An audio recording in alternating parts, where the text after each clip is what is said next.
Hi guys, my name is Shubhang Garodia, Chemistry Master Teacher at Vedantu. Today we are going to talk about some frequently asked questions from our 2020 batch, especially those questions that they started wondering about or they started thinking about when they started filling the JOSA form or they started their counseling. Okay, now we are going to talk about questions which are subjective in nature, which do not have too much of data backing here. And these views expressed in the videos are my views only, and they nowhere reflect the views of Vedantu as an organization. Okay, so let's start with our very first question. That is, what should I go for?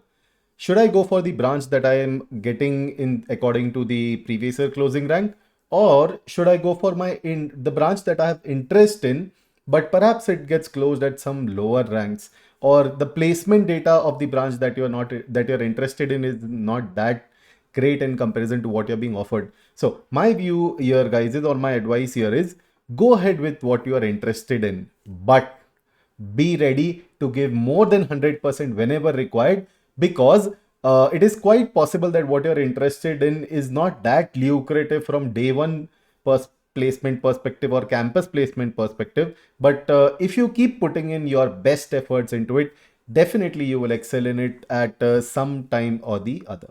Okay, so if we talk about branch versus interest, what should you follow? You should follow your interest, but be ready to give more than 100% whenever required.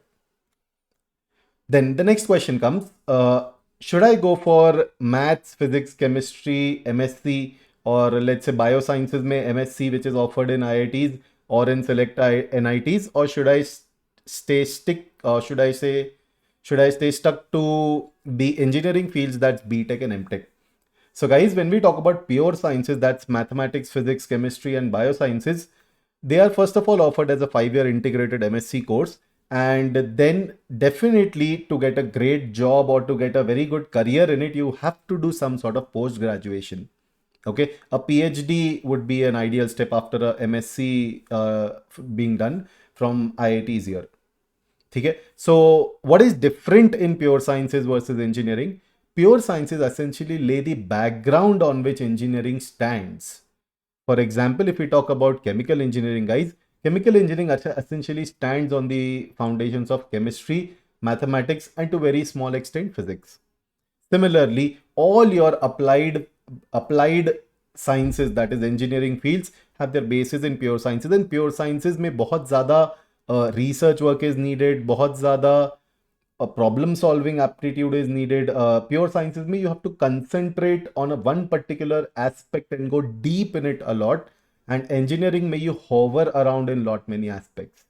Okay, so if you're interested in maths, physics, and sciences, you should definitely go for it. But be ready to have a long academic career, that is not just 5-year MSc. You should definitely then go for a PhD in a higher level institute in comparison to what you're currently studying in. Now, pure sciences is offered by IITs, and pure sciences is also offered by IISERs. They are very good institutes. So what should you choose? Should you choose IITs or should you choose IISERs? Now, my personal recommendation is if you want to go for pure sciences, go for IISERs.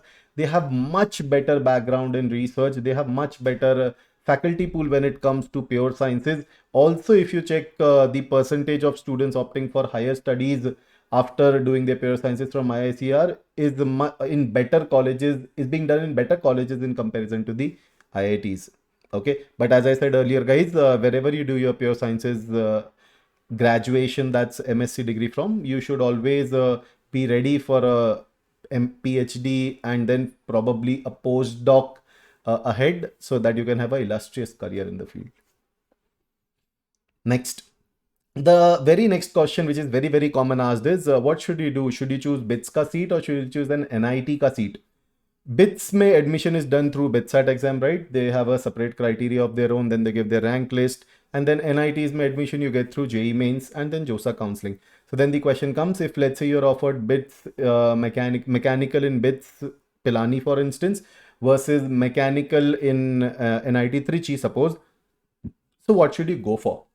Now, let me tell you this, guys. BITS Pilani particularly has had a very illustrious career, very long career very long line of alumni coming out of the institute, serving very prominent positions in the country and in almost every big technological company.